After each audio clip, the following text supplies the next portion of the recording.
Buenas noches, presidente de CODICEN. ¿Tuviste coronavirus? Tuve, exactamente. ¿Cómo fue eso? ¿Cómo lo pasaste? Y bueno, un sorpresivo, pero me ayudó una cosa que hacía mucho que no hacía, que fue descansar por recomendación médica. ¿Pero qué síntomas salir tuviste? de las ¿Fue 3. jodido? No, al principio sí, un poco de fiebre, malestar general, muchísimo sueño, decaimiento.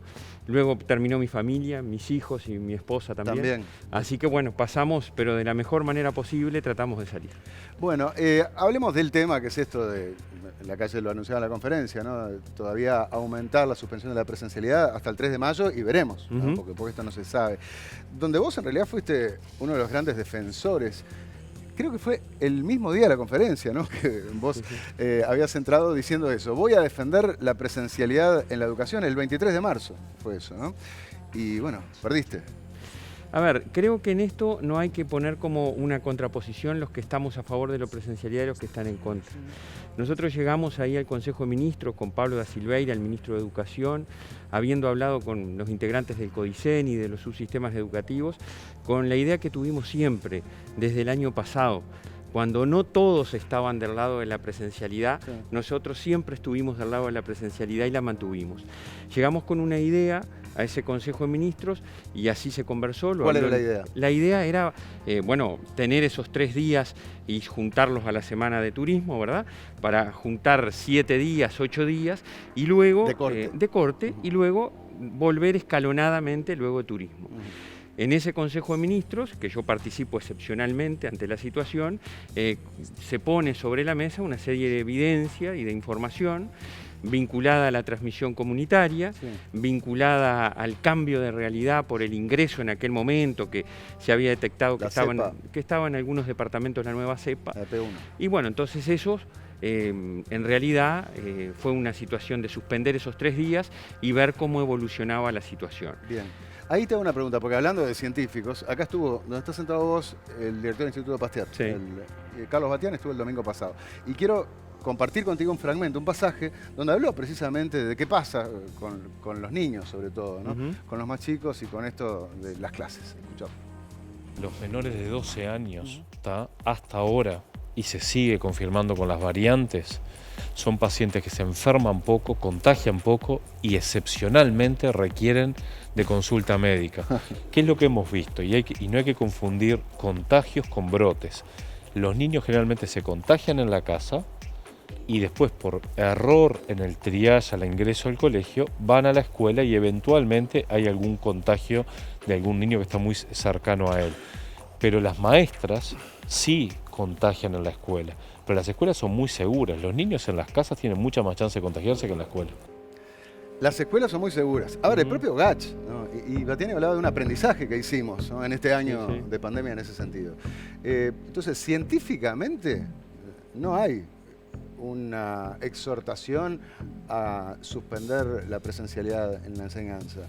A ver, el propio Gach en el informe de febrero, ustedes recordarán que hace pone escenarios y tiene relación con la transmisión comunitaria, ¿no? Que es según un criterio de la Organización Mundial de la Salud. Entonces, cuando llega la transmisión comunitaria 4, que es la que estamos hoy por hoy, la peor, dice que bueno, que no hay duda que la educación media hay que cerrarla, secundaria, la UTU, la terciaria superior, y ver en plazos cortos, inicial y primaria, que es lo que nosotros estamos haciendo.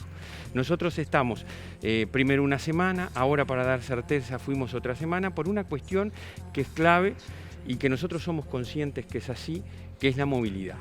Yo quiero decir con esto que el tema de suspender la presencialidad a nosotros nos afecta realmente. Nos afecta como sistema educativo. A los chiquilines los afecta. No, nos afecta al sistema, porque afecta a los chiquilines, afecta a la familia, afecta el aprendizaje, afecta el vínculo de nuestros estudiantes. ¿Cuánto afectó a los estudiantes? Lo que pasó el año pasado, por ejemplo, ¿está medido cómo afecta el estar en Zoom? Se sabe que obviamente el aprendizaje es más bajo, ¿no? A que si tenés presencialidad. Pero ¿lo pudieron cuantificar, lo pudieron medir? Nosotros podemos medir varias cosas. Podemos darnos cuenta, y lo hemos discutido mucho en el CODICEN y con los colegas de los los subsistemas de que tenemos afectación de aprendizajes, en mayor o en menor medida, que tenemos desvinculación, que tenemos, y ahí tenemos números concretos, ¿no?, de desvinculación, de hasta cerca de 4.000 niños en primaria, que logramos con el trabajo de muchísimas maestras y maestros bajar esa cifra a menos de 1.000. Luego lo tenemos en educación media, tenemos cuestiones vinculadas, como los propios estudiantes nos dicen en una encuesta que hicimos, a las situaciones vinculadas a la ansiedad, a la frustración, a la falta de diálogo, a la ausencia de estar con el par, con el compañero, que afectan lo socioemocional y que nos parece que son cuestiones bien importantes a atender. Pero queremos decir, y con esto redondeo la idea, que hay una cuestión que afecta a la sociedad, que es la movilidad del sistema educativo. Y esos nos lo pusieron sobre la mesa. Y que es el cierto, padre lleve al hijo a la escuela. Que la familia, tú fíjate, mira, nosotros tenemos en el entorno de 850.000 estudiantes entre la educación pública y privada en todo lo obligatorio, inicial hasta media superior. Luego tenemos en el entorno de 80.000 funcionarios. Y a eso se le suman las familias, que llevan a los niños, que van y que traen. En el tránsito nomás en la ciudad capital uno lo puede visualizar. Sí, uno hoy se da cuenta cuando va de mañana a trabajar que hay mucho menos tránsito porque no hay clases. Por supuesto. Sí, se ve. Esa es la verdad. Leo Pereira tiene una pregunta. Silva, en tiempos normales existe una grieta entre la educación privada y la pública, en la forma en que se aprende y que se enseña. ¿Esto de la no presencialidad no agranda esa grieta? A ver, sí, yo eso tengo siempre un matiz, ¿no? Porque hay una creencia de que lo privado y lo público, y lo privado es mejor que lo público. Yo siempre trato de matizar esas cosas.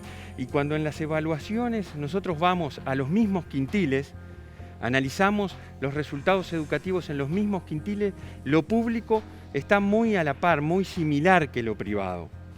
Pero bueno, entonces esta realidad no solo afecta a lo público, afecta a lo privado también. Pero en lo público tenemos la particularidad que los sectores más vulnerables y más necesitados están atendidos mayoritariamente por nuestra educación. Entonces, por eso las medidas alternativas, por eso el año pasado, por ejemplo, en primaria, educación inicial y primaria hizo tutorías con matemática y lengua, apoyó el programa Maestros Comunitarios, trayectorias educativas, priorizó la presencia de determinados grupos en determinados contextos. Cuando volvimos, ¿qué priorizamos cuando volvimos? Que creo que es una cosa que hay que poner ahora sobre la mesa.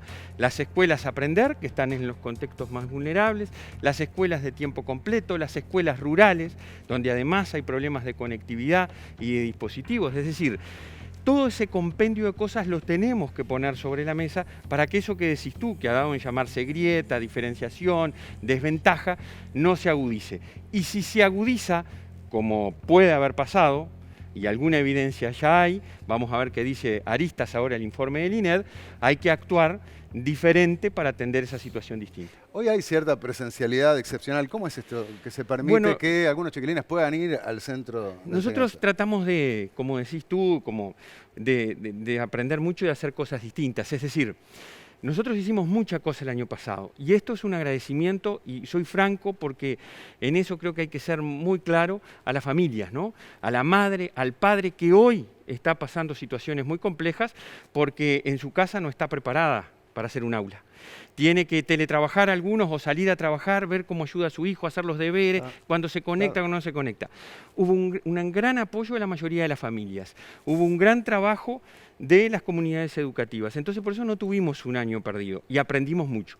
Entre las cosas que aprendimos está esto, que estamos todos de acuerdo que así acontezca, que es abrir puntualmente nuestros centros educativos para atender las situaciones de conectividad, las situaciones eventualmente de asesoramiento, asistencia a familias, sobre todo en contextos vulnerables, y también apoyo pedagógico a nuestros estudiantes, sabiendo que y esto tiene que quedar claro, la presencialidad está suspendida. Por lo tanto, no pueden haber actividades presenciales, pero sí cuestiones puntuales. Por ejemplo, Por ejemplo, un niño un estudiante tiene que bajar algo, o tiene que mandar un trabajo, o tiene que realizar alguna cuestión propia de una actividad a través de conexión y no la tiene en su casa o no tiene el dispositivo porque se le rompió la computadora o la tablet, bueno, puede acudir al centro. Necesita tomar algún libro prestado de la biblioteca, necesita hacer una consulta sobre cómo vincularse, o como ha pasado, que algunos todavía eventualmente no han podido vincularse, bueno,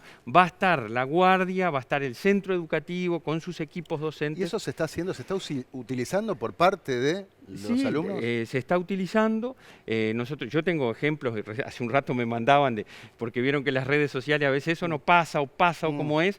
Muchos centros educativos ya comenzaron a poner en redes los horarios que están, las cuestiones que ofrecen a los estudiantes. Yo creo que esto es muy importante. A ver, esto hablándole a la familia, ¿no? En una situación de dificultades como la que estamos, está el país y está la educación, pero donde vemos una lucecita que aparece.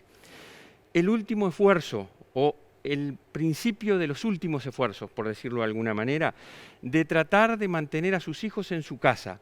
Pero si las situaciones no están, bueno, los centros educativos, por conectividad, por asistencia, por material bibliográfico, por imprimir algo, por retirar una tarea escrita, están abiertos para que eso pueda hacerse. ¿Están todos abiertos para eso? Todos los liceos, todas las UTU, las escuelas públicas, salvo las rurales unidocentes, aquella que tiene docentes a más de 20 kilómetros de distancia para evitar el traslado interdepartamental. Le pedimos a los equipos, nosotros, miren, siempre apoyamos mucho y reivindicamos, porque a veces es lindo estar afuera y hablar de la autonomía de los centros y las comunidades educativas. Nosotros llegamos y lo hicimos. Muchos nos dijeron, está mal, no se puede hacer, se responsabiliza. No, empoderamos, apoyando técnicamente y obviamente en el lugar de la toma de decisión. Y eso va a estar, es lo que va a pasar ahora. Las comunidades están resolviendo las situaciones en función de su contexto y de su realidad. Bueno, también una cantidad de clubes, de bares, restaurantes y demás que están poniéndose a disposición, ¿no? Para que los chiquilines vayan y tengan conectividad. A propósito de eso, te pongo una de las muchas preguntas que están llegando a nuestro Facebook.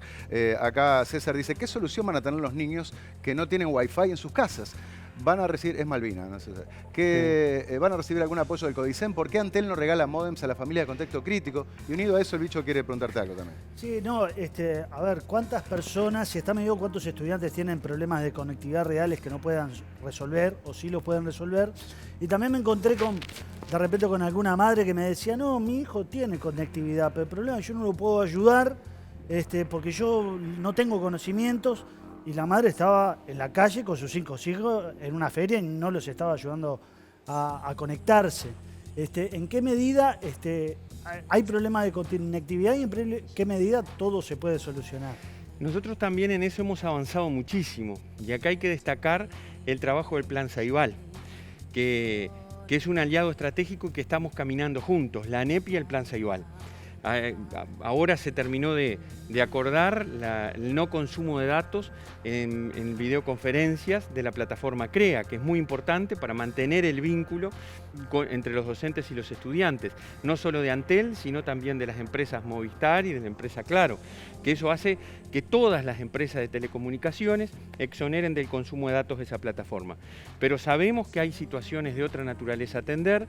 El no conectados, lo informó el otro día un medio periodístico, a las plataformas del Plan Ceibal son 25.000, que no quiere decir que 25.000 hayan quedado por fuera del sistema educativo, sino que no mantuvieron vínculo con los elementos tecnológicos del Plan Ceibal, tuvieron otros vínculos, pues tenemos desde la maestra rural que cuelga la tarea en la portera de la escuela hasta el WhatsApp.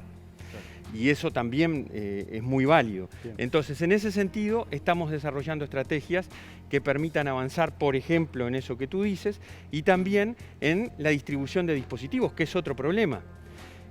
Y hemos distribuido, el otro día me decían, yo integro el directorio del Plan Ceibal, que se está llegando a 50.000 máquinas ya distribuidas, prácticamente departamentos los más complejos, Rivera, Cerro Largo, Río Negro, ya tienen el 100% de las máquinas de primaria distribuidas, lo cual también eso es muy bueno. Y a su vez, un convenio que firmó la ANEP, con Antel, de permitir la instalación de antenas en escuelas rurales, más de 50 escuelas y centros rurales, que permite, porque en esos lugares, si tenían plata para pagar, si tenían computadora, pero si no tenían conectividad a red, no podían estar. Bueno, estamos trabajando con Antel mancomunadamente para que eso se pueda hacer. Te me he hecho otra pregunta del público, me parece interesante.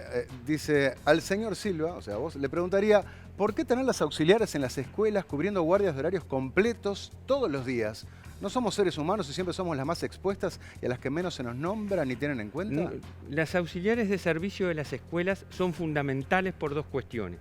No solo por la tarea propia que llevan adelante en cuanto a la higiene de nuestros establecimientos, clave para que no fuéramos centro de reproducción de la enfermedad, sino también por la tarea que cumplen en nuestros comedores escolares. Entonces, a ellas también nuestro reconocimiento. Pero ahora, ¿qué necesidad hemos de que aprendido una cosa. El año pasado tuvimos los centros cerrados, sin limpieza, sin mantenimiento. Cuando fuimos a volver, fue un problema. Entonces, ahora lo que tenemos es, porque los centros estuvieron mucho tiempo cerrados, sin higienizar, sin limpiar, sin hacer las tareas mínimas de mantenimiento del propio centro. En todo sentido común, ¿no? Pero vos estás laburando 100% a full, abierto, con todo el movimiento, precisas determinada dotación de limpieza. Pero no si están está cerrado siendo, en cualquier lado. Pero no están yendo todas, ¿no? Viste que ella misma habla de guardias. Y las guardias sí son a tiempo completo, pero claro, no, pero son menos de la mitad. Ajá, Eso, o sea, son algunos auxiliares que vayan para hacer el mantenimiento general de una institución que, como tú dices, no funciona a plenitud, pero necesita ese mantenimiento. Bien, Pablo Fernández va con una pregunta. Sí, con la otra parte también, con el tema de los docentes, porque bueno, las plataformas digitales también llevaron adaptación para los docentes. ¿Cómo están haciendo ese monitoreo con los docentes? Si han visto o reportado problemas de docentes que tienen dificultad para conectarse o no se adaptaron a ese nuevo sistema. ¿Cómo son los controles en ese sentido? Bueno, nosotros este año también aprendimos del pasado, porque en esto hay que ser bien claro, y lo hablamos el otro día con los sindicatos que nos reunimos. Nosotros este año hemos establecido, que incluso generó polémica, ¿no?, al decir la obligatoriedad desde la educación a distancia. Es decir, acá hay una obligación, en primer lugar, de los docentes, de mantener el vínculo con sus estudiantes. ¿Y lo hicieron todos de la mejor manera? Bueno, por eso yo digo que nosotros tenemos que aprender de eso, acompañar a través de guías, de protocolos, de orientaciones que las inspecciones hicieron, según sectores de actividad, tanto en secundaria como en UTU, ¿no? Para orientar. Instancias de formación, de desarrollo profesional en esto del uso de tecnología. Contame concretamente. Y eso ¿Cómo nos fue sirvió la evaluación que hicieron de los docentes en la virtualidad? Concretamente, porque yo la versión que tengo es que algunos se rompieron con toda la dedicación y hubo otros que en realidad no dieron la clase como deberían darla. Nosotros tenemos una situación que es la siguiente que siempre dijimos. Acá hay dos cosas en evidencia que nos dejó la pandemia, entre otras muchas. Vale. Número uno, millones invertidos en tecnología que no usábamos. Quedó en evidencia. Las plataformas del Plan Ceibal, la utilidad y la valoración de los dispositivos que gratuitamente la sociedad uruguaya le entrega a los estudiantes. ¿Por qué no se usaban? Y porque no se usaban porque no había formación, no había desarrollo profesional. ¿A nivel de no había ¿De docentes? A nivel de las comunidades educativas propiamente, porque incluso nuestra propia formación inicial de docentes, si tú te pones a pensar cuando te formas como maestro, cuando te formas como profesor, no tienes formación en tecnologías para mediar el proceso de enseñar y de aprender. Entonces, esa cuestión nos puso en evidencia la necesidad de formar a nuestros docentes y nos puso en evidencia también la necesidad de acompañarlos y también la necesidad de verificar el cumplimiento de las actividades. ¿Y en qué estamos con eso? Y eso es lo que hemos establecido, ya lo anunciamos, las inspecciones y los equipos de dirección de los centros educativos tienen la responsabilidad de verificar que todos los docentes cumplan con su obligación en este momento de educación a distancia, de permanecer, de mantener, de fortalecer el vínculo con el estudiante. ¿Y eso se está monitoreando? ¿Se puede? Se está monitoreando. Nosotros tenemos lo que se llama el portafolio digital o la libreta digital y hemos establecido que todos los docentes tienen que registrar ahí o en las plataformas que existan, en el caso de primaria, las actividades que realizan para que tener, en primer lugar, una valoración de lo que se hace y, en segundo lugar, una evidencia de que se está manteniendo el vínculo con los estudiantes. ¿Y qué porcentaje de incumplimiento detectaron? No, nosotros porcentaje en sí no tenemos. Sí tenemos una valoración de que tenemos que mejorar. O sea... Y en esa tarea es en la que estamos y la que nos hemos propuesto. Pero porque... ¿qué quiere decir concretamente? ¿Que hay clases que no se están dando? ¿Que las van más cortas? Que, nosotros que queremos decir... A ver, hay una cosa que la familia, tú como padre, yo como padre, sabemos. La educación a distancia exclusivamente, en ausencia de la presencialidad, no es lo mismo. Sí. Entonces, sabemos que hay cosas que no se pueden abordar. Basta pensar los talleres de la UTU, ¿no? O los prácticos en las ciencias. Sí, sí. Esa es la pérdida. Hay que muchas que cuestiones que esa reconocer. pérdida luego que la tendremos que complementar. Y hay otras cuestiones vinculadas a las distintas estrategias pedagógicas que el docente tiene que desarrollar. Por ejemplo, no basta solo con mandar sendos archivos a los estudiantes para que lo lean. Claro. Hay que tener un feedback, que Claro. eso nos reclaman los estudiantes también en la encuesta. Claro. Es decir, no es solo que me llenen de archivos por correo. Claro, eso no es docencia, de hecho. Yo tengo que mantener algún vínculo, alguna interacción Exacto. como docente con nuestro Entiendo. estudiante. Y eso es lo que estamos bregando y trabajando porque se haga. Tengo una de otro televidente que habla de los más chicos. Dice, hola, buenas noches. Me gustaría le consulten a Robert Silva qué pasa con primera infancia, de 0 a 3 años, Sí. donde obviamente es imposible tener una educación vía Zoom o virtual, donde los padres necesitan dejar a sus hijos para así poder salir a trabajar. Gracias. Es una situación compleja, por eso con el ministro de Educación, cuando planteamos lo que planteamos, decíamos de volver primero con la primera infancia y con la educación inicial, porque la virtualidad es lo que mayormente se complejiza, son niños chicos, necesitan el vínculo, necesitan los padres, incluso eso que menciona el cuidado, sí, se complejiza. Me consta que lo están haciendo igual muchísimos maestros y auxiliares de primera infancia, pero tiene razón, es lo que deberíamos atender en primera etapa. ¿Vos podés asegurar que el 3 de mayo se vuelve? No. A ver, en una situación tan cambiante, donde la realidad cambia permanentemente, donde semana a semana tenemos cosas distintas, no. Sí quiero decir que nosotros vamos a tener para el 3 de mayo una cuestión que nos va a impactar fuertemente y que es producto de una muy buena decisión tomada, que de 149 países, solo 17 la tomaron, que es el tema de la vacunación docente. Entonces, nosotros vamos a tener ahí un alto número inmunizado que nos va a permitir cambiar los protocolos y aquello que nos afecta tanto de las cuarentenas, del aislamiento, de los hisopados, seguramente va a tener menor impacto. Pero hay un alto porcentaje de los docentes que no se vacunaron. Estamos afinando los números con el Ministerio de Salud Pública, yo creo que hemos mejorado, que se han vacunado muchos en función del tramo etario, es cierto, personalmente tengo que decir, me hubiese gustado que hubiese sido mucho más del 61% Sí, por eso. que fueron los que se Mi vacunaron. pregunta es, ¿estás evaluando, están considerando junto con el gobierno hacer algo una vez que vuelva la presencialidad en las clases con los docentes que no se quieran vacunar y que por lo tanto suponen un riesgo? A ver, no estamos con alguna cuestión que queremos conversar con el Ministerio de Salud Pública, que se planteó públicamente, que es la posibilidad de hisopados o análisis aleatorios. Sí, que el a sindicato quienes- salió diciendo que no. A quienes bueno, nosotros dialogamos con todo, pero las decisiones de gobierno las tomamos nosotros. Y en ese sentido evaluaremos qué es lo mejor. Ya hemos quedado con los sindicatos, que nos vamos a reunir, vamos a trabajar sobre los ¿La protocolos. propuesta cuál es entonces? ¿Hacerle el antígeno? ¿No? La propuesta estuvo en la órbita del Ministerio, no la hemos afinado francamente, no la hemos, ¿cómo te Porque voy a vuelvo a decir? lo mismo, si el funcionario dice no, me niego a que me lo hagas. ¿Y entonces? Bueno, nosotros ahí tendremos que analizar la decisión a tomar. Vos sabés que en porque Israel acá- se está planteando este Sí, tema, sí, ¿no? sí. Incluso están más drásticos. Sí, de hecho se dispuso de que no tal permitir, docente que entonces claro, no puede dar clases. no puede ingresar. Sí. ¿Es una posibilidad acá? No, nosotros no lo estamos manejando por ahora como una posibilidad en el marco de un tema que recién estamos comenzando a abordar.